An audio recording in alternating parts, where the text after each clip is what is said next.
स्वागत है आप लोगों का इस वीडियो में। कंसेप्चुअल क्वेश्चन है, देखते हैं क्या कह रहा है। A body of mass small m makes an elastic collision with another identical body at rest show that if the collision is not head on the bodies go at right angle to each other after the collision. कह रहा है कि एक body rest पे है और identical body है ना किसी स्पीड के साथ उससे टकराती है, और कहा गया है कि हेड ऑन कॉलिजन नहीं हो रही है।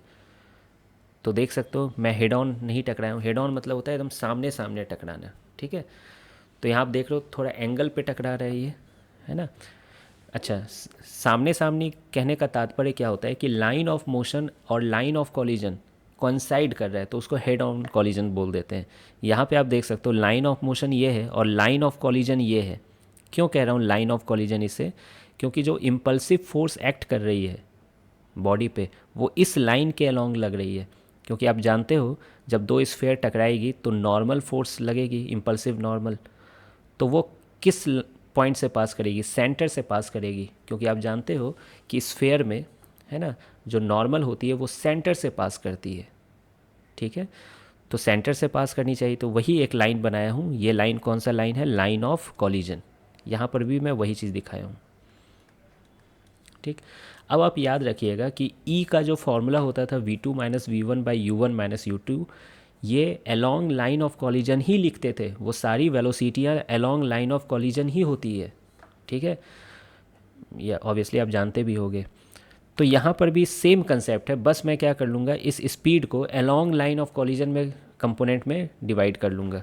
तो देखिए मैं मान लेता हूँ कि ये एंगल थीटा है, दिया तो नहीं गया है तो मान लेते हैं थीटा है। अच्छा, मैं क्या किया हूँ यहाँ पर इस बड़े एम को छोटे एम से डिनोट कर दिया हूँ, क्योंकि थोड़ा सिंपलर लगता है ना, ये बड़ा एम थोड़ा डराता है ज़्यादा। तो ये स्मॉल एम है, दूसरा रेस्ट पे है, और ये यू स्पीड से आ रहा है, तो इसको मैं थीटा मान लिया था अभी जस्ट। अब देखिए यू का जो कंपोनेंट होगा, दो कंपोनेंट आप ले सकते हो। इस डायरेक्शन में जो होगा अलोंग एल ओ सी वो यू कॉस थीटा होगा, और जो इस डायरेक्शन में होगा वो क्या होगा? यू साइन थीटा, ठीक। अब आप समझिएगा कि ये जो इम्पल्स लग रही है दोनों के बीच, यानी इस पे इधर लग रही है और इस पे इधर जो लग रही है, वो इस मोमेंटम को चेंज करेगी, है ना। Impulse equal to change in momentum होती है। तो impulse along line of collision लग रही है, तो मोमेंटम भी अलोंग लाइन ऑफ कॉलिजन का ही चेंज होगा, किसी भी बॉल का।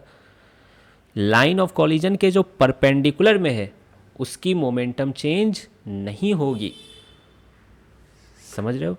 तो ये जो इसकी मोमेंटम चेंज नहीं होगी, इसका मतलब इसकी वेलोसिटी नहीं चेंज होगी, है ना, perpendicular to line of collision वाली। तो ये जो यू साइन थीटा है टकराने के बाद भी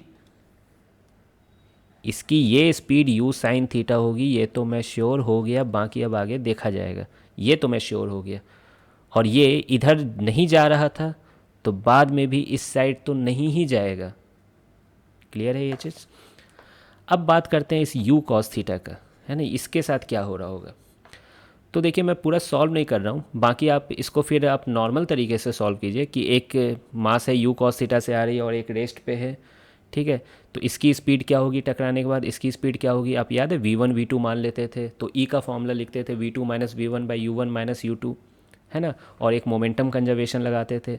लेकिन उतना सब सॉल्व करने के बाद आपको फिर से यही दिखेगा कि E की वैल्यू 1 है, मास सेम है। तो आपको नोट्स में लिखवाया गया है कि E की वैल्यू 1 है, मास सेम है, तो वेलोसिटीज क्या होती है? इंटरचेंज्ड हो जाती है। वेलोसिटीज अलोंग एल ओ सी गेट इंटरचेंज्ड। क्या याद है कि नहीं? ये इंटरचेंज्ड हो जाती है। मतलब ये यू कॉस थीटा से आ रही है और ये रेस्ट पे है, तो टकराने के बाद इस साइड की स्पीड जीरो हो जाएगी और ये यू कॉस थीटा से जनाब चलने लगेंगे, ठीक है। तो प्रूफ क्या करना था कि अगर कॉलिजन हेड ऑन नहीं है तो दोनों बॉडी राइट एंगल में मूव कर रहे हैं। अब मैं क्या प्रूफ करूं? आपको दिख रहा है ये इस साइड जा रहा है, ये इस साइड जा रहा है। मैं लिख दूं हैंस प्रूव्ड। क्या कुछ बोलने की ज़रूरत है क्या मुझे? ये दोनों आपस में क्या है? परपेंडिकुलर ही तो है। अरे देख रहे हो ये लाइन परपेंडिकुलर दिखाया भी हूँ, तो हैंस प्रूव्ड, दोनों है ना परपेंडिकुलर में जा रहे हैं, ठीक है।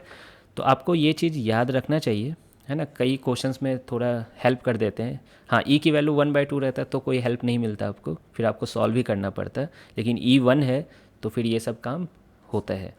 ठीक है, वेलोसिटीज़ इंटरचेंज हो जाती है, लेकिन किधर की, अलोंग लाइन ऑफ कॉलिजन, और perpendicular to line of collision की स्पीड को कोई चेंज नहीं मिलता है, कोई बदलाव नहीं होती है। क्यों? इम्पल्स ही नहीं लग रही है उस डायरेक्शन में। तो आई होप कि आपको ये सॉल्यूशन समझ में आ गया होगा। मिलते हैं फिर नेक्स्ट वीडियो में लास्ट क्वेश्चन में।